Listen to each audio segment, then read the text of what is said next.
Panthers group USA کی جانب سے اپنی پہلی گالا تقریب کا شاندار انعقاد ٹیکساس میں کیا گیا، جس میں سماجی، کاروباری اور سیاسی حلقوں سے تعلق رکھنے والی ممتاز شخصیات، معزز رہنما اور منتخب عوامی نمائندوں نے بھرپور شرکت کی۔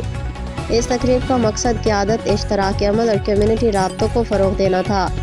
اس باوقار تقریب میں عزیر حسن، چیف ایگزیکٹو آفیسر میکسم کی خصوصی دعوت پر متعدد نمایاں شخصیات نے شرکت کی، جن میں جج کرسچن بیسرا، جج Sonia Rush, state representative Ron Reynolds, constable Smokey, constable Patrick Quincy اور دیگر معزز حکومتی اور سماجی رہنما شامل تھے۔ تقریب میں کوکب اقبال، چیئرمین کنزیومر ایسوسی ایشن آف پاکستان کی شرکت کو خصوصی اہمیت حاصل رہی، جنہوں نے کمیونٹی روابط، صارفین کے حقوق اور پاک امریکہ سماجی و تجارتی تعاون کی ضرورت پر زور دیا۔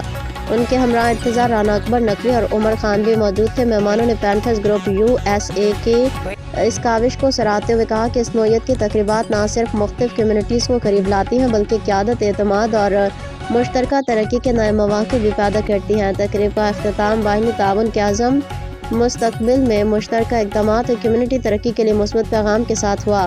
پینتھرز گروپ USA کے پہلی گالا تقریب کو شرکاء نے ایک یادگار اور تقریب کامیاب قرار دیا۔